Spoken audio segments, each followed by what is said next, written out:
Assalamualaikum warahmatullahi wabarakatuh. Perkenalkan, nama saya Mutiara Kamanda dari semester 3C. Di sini saya akan mereview jurnal online hukum pidana lanjutan dari Bapak Dr. Emrandi Aridayandi SMH mengenai kajian tentang penerapan sanksi pidana terhadap pelaku yang melakukan perbuatan curang dalam bisnis dihubungkan dengan pasal 379A Kitab Undang-Undang Hukum Pidana. Aspek-aspek hukum dalam penerapan sanksi pidana terhadap pelaku usaha yang melakukan perbuatan curang dalam bisnis menurut perspektif pasal 379A KUHP, bahwa bisnis merupakan salah satu aktivitas usaha utama dalam menunjang perkembangan ekonomi yang memiliki tujuan yang sama, yaitu mendapatkan keuntungan sebesar-besarnya. Guna mendapatkan keuntungan tersebut, korporasi akan melakukan segala macam cara yang lazimnya tidak memperhatikan moral atau etika, karena pandangan satu, bisnis merupakan kegiatan usaha yang di dalamnya penuh persaingan, dan semua perilaku dari pihak-pihak yang bersaing tersebut ingin keluar sebagai pemenangnya.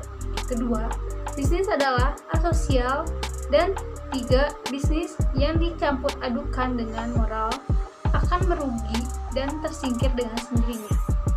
Namun demikian, dampak dari pandangan yang keliru dalam kegiatan bisnis tersebut bukan hanya memberikan kerugian pada para pihak dengan siapa pelaku usaha tersebut melakukan hubungan hukum seperti jual beli, tetapi dapat pula memiliki dampak yang luas sehingga mengganggu perekonomian nasional, seperti monopoli dan persaingan usaha tidak sehat.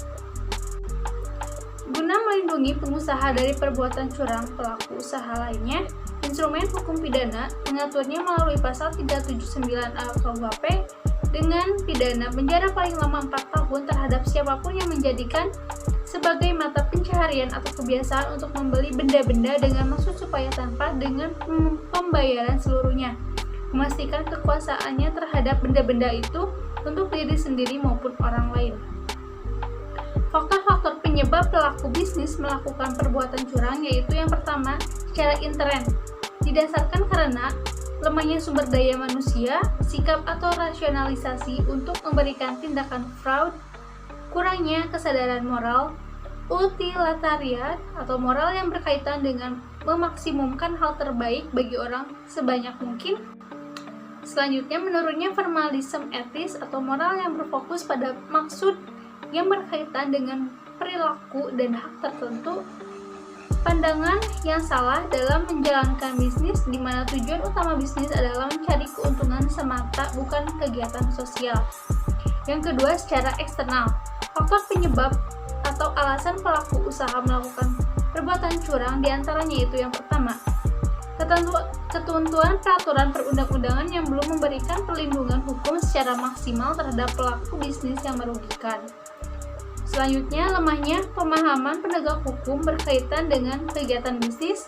Ketiga, persaingan usaha yang semakin ketat memacu pelaku bisnis untuk menang dalam persaingan melalui cara-cara yang bersifat curang dalam mengejar kepentingan ekonominya. Dan yang keempat, kondisi ekonomi.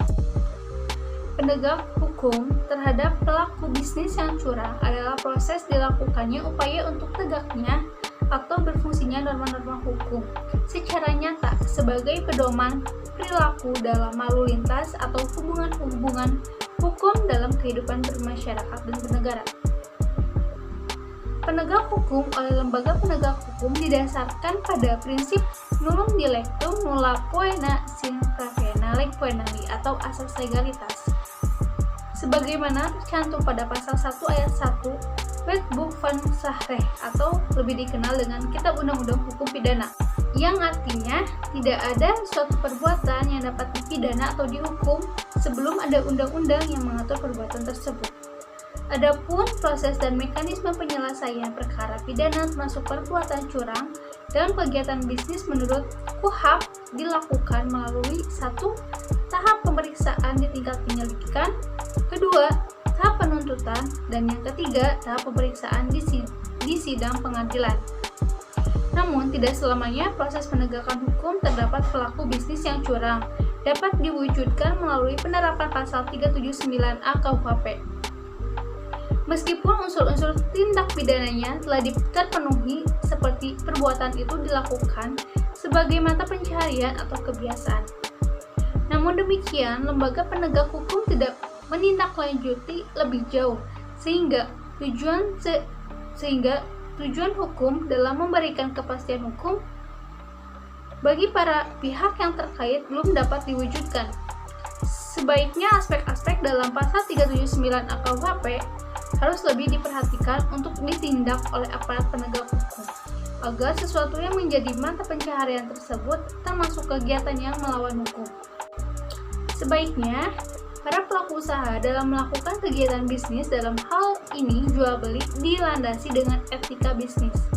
Sebaiknya para penegak hukum dapat lebih jeli dalam menetapkan suatu kasus, apakah perdata atau pidana, sehingga terdapat hubungan hukum yang bersifat perdata seperti jual beli, namun di dalamnya dapat membuktikan adanya unsur-unsur tindak pidana. Untuk melakukan penegakan hukum melalui instrumen hukum pidana sebagaimana diatur pada pasal 379 AKUHP. Sekian review materi dari saya. Assalamualaikum warahmatullahi wabarakatuh.